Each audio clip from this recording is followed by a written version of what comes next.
Authoritarianism has been a major talking point in this election cycle.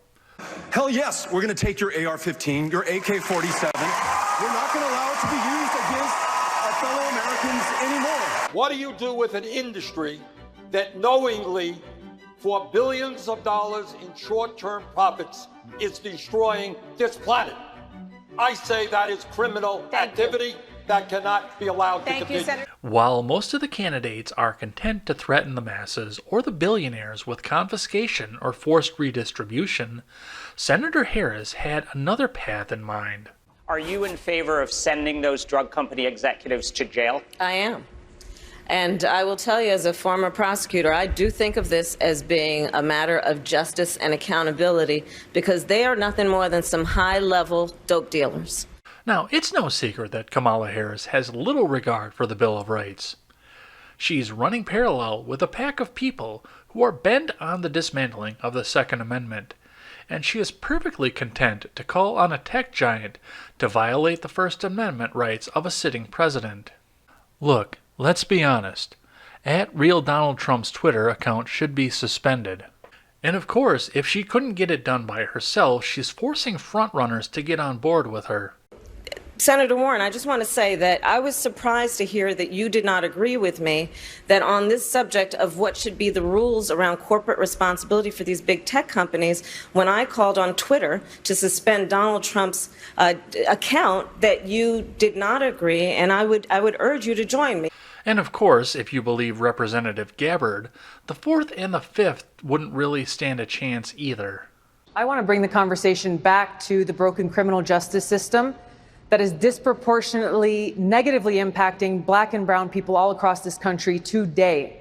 Now, Senator Harris says she's proud of her record as a prosecutor and that she'll be a prosecutor president, but I'm deeply concerned about this record. There are too many examples to cite, but she put over 1,500 people in jail for marijuana violations and then laughed about it when she was asked if she ever smoked marijuana. She blocked evidence. That would have freed an innocent man from death row until the courts forced her to do so. She kept people in prison beyond their sentences to use them as cheap labor for the state of California. And she fought to keep cash bail system in place that impacts poor people in the worst kind of way. Now, one of the first criticisms that we heard about the first-term California senator during her presidential run was the accusation that she's a cop. And as a former prosecuting district attorney, it's easy to see where we would get this impression. After all, we spent a decade watching this woman hang out in the precinct at Manhattan SVU alongside of the cops and try and help them every way that they could.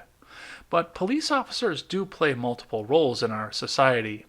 Yes, police officers do detain, arrest, and enforce the law, whether just or unjust. But they also serve as a first line of security, especially in a place where they're known to hang out. And they are resource officers to school to make sure that our children are safe, at least most of the time.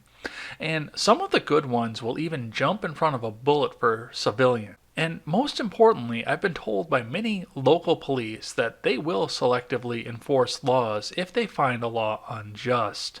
But Kamala's job was very different from a run-of-the-mill police officer that you would see walking around Los Angeles. Harris had a singular goal of getting the maximum sentence out of a conviction for every case that we tried, and if we take Representative Gabbard's testimony as truth, she was very, very good at this. So it's easy to see why her go-to answer for everything seems to be imprisoning everyone that she doesn't like or criminalizing a constitutional right so she can imprison more people and try her cases even further. As most of you know, I live in Wisconsin, so I am no stranger to unfounded attempts to imprison a political rival. After the first 2-year John Doe investigation came up empty, Wisconsin Democrats immediately moved to start another investigation, but Senator Harris is no stranger to this either. We all remember the leading exchange that Kamala gave Justice Kavanaugh last year. Judge, have you ever discussed Special Counsel Mueller or his investigation with anyone? Well, it's in the news every day. Have you discussed it with anyone? with other judges, I know. Have you discussed Mueller or his investigation with anyone at Kasowitz, Benson, and Torres, the law firm founded by Mark Kasowitz, President Trump's personal lawyer? Be sure about your answer, sir. Well, I'm not remembering, but if you have something you want to... Are you certain you've not had a conversation with anyone at that law firm? Kasowitz, Benson. Kasowitz, Benson, and Yeah. Torres, which is the law firm founded by Mark Kasowitz, Yeah. who is President Trump's personal lawyer. Have you had any conversation about Robert Mueller or his investigation with anyone at that firm? Yes or no? Well, is there a person you're talking about? I'm asking you a very direct question, yes or no. Who'd you talk to? But unsurprisingly, her political prosecution record goes back even further than that.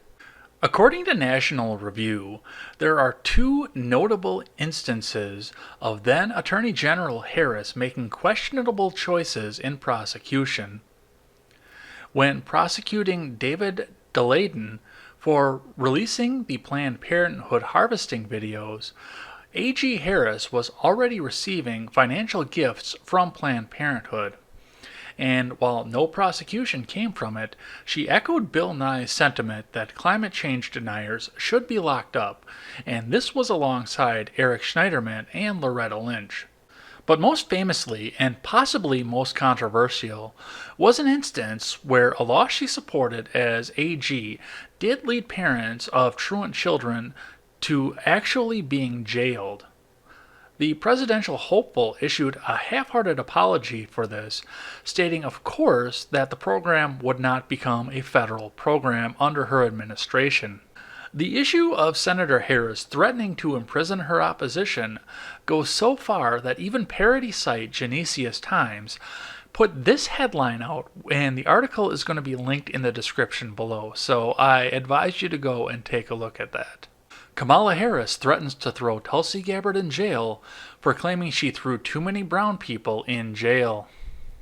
For the most part, it seems that Senator Harris's prosecution either goes to opposing politicians or higher profile political actors. But let's not forget this clip that came from the debates. Upon being elected, I will give the United States Congress 100 days to get their act together and have the courage to pass reasonable gun safety laws. And if they fail to do it, then I will take executive action. It seems that in Kamala's perfect world, it's either agree with her or get marched off to the gulag. Off to prison. What do you think about Harris's debate performances? And what do you think about her record of threatening prosecution to people she disagrees with? I always welcome a thoughtful and positive discussion in the comment section below, and especially over on Twitter, that is at @EdsBlogTwitter with a 1 in place of the I. Thanks as always for listening to this show and supporting this channel. And remember, never take the words of bloggers, podcasters, or journalists as gospel. Find all the facts and draw your own conclusions. Take care.